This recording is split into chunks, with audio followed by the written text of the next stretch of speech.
¿Cuál es el perfil característico de un pedófilo? ¿Qué es lo que lleva a un hombre adulto, a una persona adulta, a sentir atracción sexual por un niño, una persona completamente inocente, alguien que realmente no le ha hecho absolutamente nada a ese adulto? Vamos a analizar este tipo de personalidad gracias a un artículo de Juan Antonio Becerra García, que te lo voy a dejar aquí por si quieres bichear un poco más de qué va este artículo. Pero cuando estuve buscando información sobre por qué las personas son pedófilas y cometen este tipo de crímenes contra los niños, me apareció este artículo y digo, pues voy a hacer un vídeo de YouTube de este artículo para entender un poco más qué existe en la mente de este tipo de personas. ¿Existe realmente un perfil de personalidad? ¿Tienen algunas características en común este tipo de personas? ¿Qué les ha pasado para llegar a cometer un delito de este tipo? ¿Han nacido o se han hecho? Hola, mi nombre es Celia Betrián, soy psicóloga, sexóloga y terapeuta de parejas y creadora de La Revolución de Venus, una academia de educación sexual donde vas a encontrar contenido de calidad sobre educación sexual con muchos talleres, cursos y sobre todo contenido de calidad. Te invito a que me sigas en mi Instagram y en TikTok y que también le eches un vistazo a la academia para que te puedas apuntar a algún taller porque tratamos temas súper interesantes. Suscríbete para no perderte vídeos de este tipo. Vamos allá. ¿Qué es realmente la pedofilia? Pues la pedofilia, según este artículo, se puede definir como la atracción sexual de un adulto hacia un niño. Es algo que está recogido dentro del DSM, que esto es como la Biblia para los psicólogos y psiquiatras, donde recogen lo que se denominan trastornos mentales. Hay muchas personas que no están tan de acuerdo, ¿no?, en que muchos patrones de conducta se puedan definir como un trastorno mental, pero bueno, esto ya cosa aparte. Y el mismo DSM lo incluye dentro de trastornos sexuales. Pederastia y pedofilia realmente podríamos considerarlo lo mismo. Lo que sucede es que dentro del DSM, dentro de la parte más clínica, se prefiere denominar pedofilia, ya que ambos recogen todos los delitos sexuales en contra de niños, es decir, menores. La pedofilia está dentro de las parafilias, que seguramente lo has escuchado en alguna ocasión.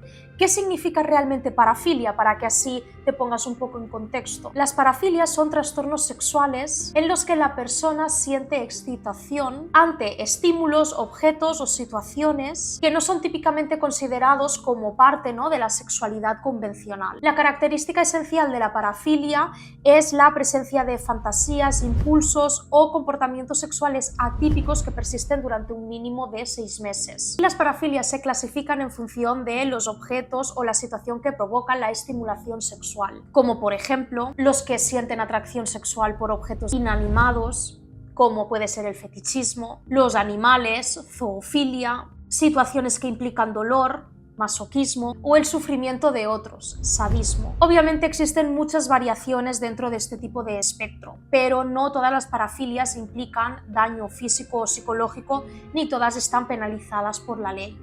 Ahora bien, ya que estamos en contexto, vamos a continuar con la pedofilia. ¿Qué tipo de actos sexuales pueden cometer los pedófilos? Puede ir desde actividades como el exhibicionismo, el voyeurismo, a otras como caricias, frotar sus genitales contra un niño, masturbación en presencia de estos, sexo oral y penetración anal o vaginal. La manera que tienen los pedófilos de actuar es que no utilizan la violencia física, es decir, no utilizan la fuerza para implicar a estos niños en este tipo de actividades sexuales, sino que usan varias formas de manipulación psíquica y psicológica y de desensibilización. ¿Qué significa? Que es ir progresivamente haciendo tocamientos inapropiados, mostrando pornografía, etc. O sea, lo hacen de una manera mucho más sutil.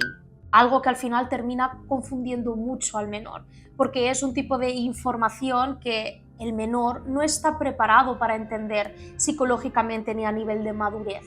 Y esto lo justifica diciendo que son comportamientos educativos, que es una manera de enseñarles a los niños, a los menores, lo que es la sexualidad, lo que es correcto, ¿no? Que al final la sexualidad es algo donde claramente nos vamos a ir adentrando poco a poco, pero lo está haciendo a través de otras técnicas y de una parte de la sexualidad que al final no es tan recomendable como puede ser la pornografía, algo que ni siquiera recomiendo en la edad adulta. Y a través de este tipo de conductas, algo que hace que finalmente el menor se quede atrapado con ese adulto pedófilo. Hay que tener en cuenta que estas personas no actúan siempre de la misma manera ni bajo las mismas estrategias. No son iguales en preferencias ni edad. Hay algunos que son más violentos y otros que son un poco más seductores con los niños. Hay algunos que prefieren niños y hay otros que prefieren niñas. Hay algunos que prefieren menores de edad y hay otros que prefieren un poco más mayores dentro de ser menor de edad legalmente.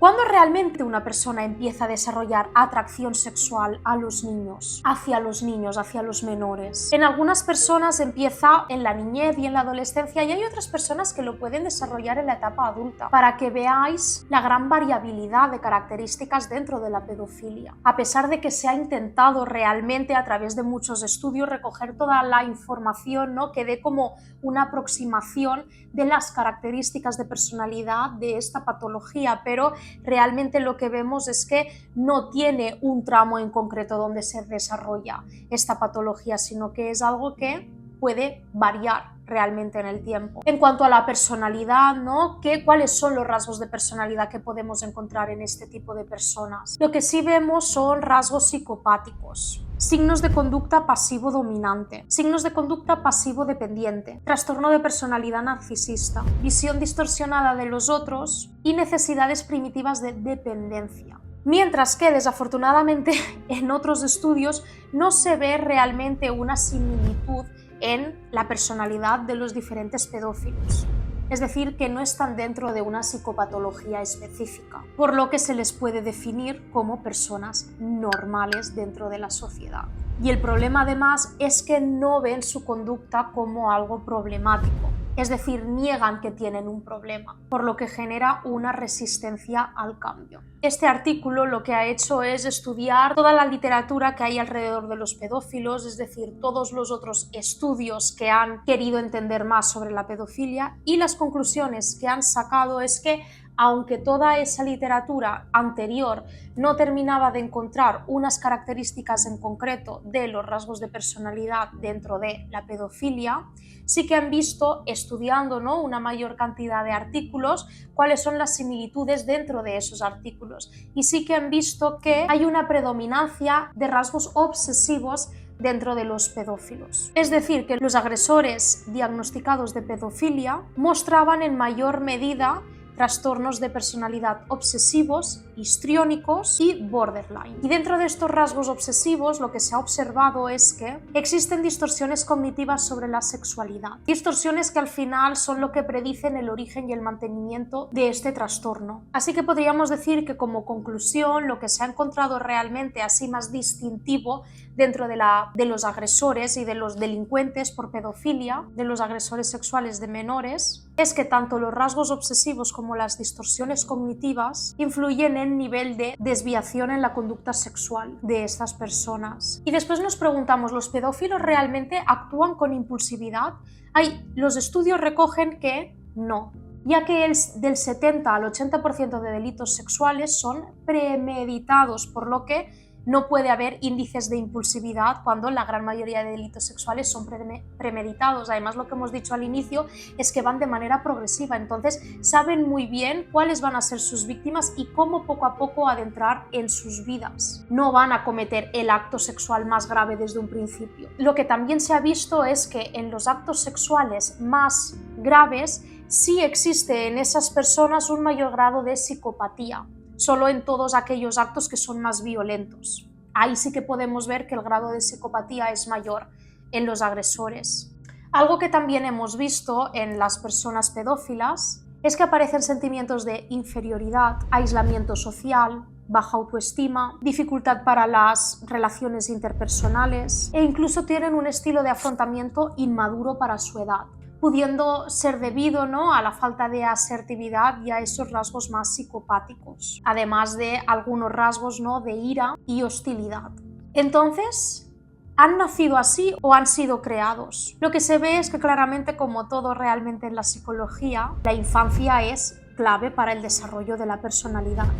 y lo que se ha visto es que los pedófilos muestran un apego inseguro en su infancia, algo que se relaciona a futuro con el desarrollar trastornos de personalidad. En todos aquellos pedófilos victimizados en la infancia se han encontrado niveles más altos de hostilidad, mayor presencia de obsesiones sexuales y mayor número de distorsiones cognitivas sobre la sexualidad. Recordad los dos elementos más presentes dentro de los pedófilos. Es decir, se podría indicar entonces que la victimización en etapas iniciales de la formación de la personalidad influiría en el desarrollo de rasgos obsesivos, distorsiones cognitivas y niveles de hostilidad. Como conclusión, es bastante difícil poder encontrar un modelo de personalidad característico para la pedofilia. Espero que te haya parecido interesante, la verdad que a mí me pareció interesante, ¿no? Suficiente como para contarlo y así saber un poco más, ¿no? qué hay en la mente de una persona pedófila que termina, ¿no? agrediendo sexualmente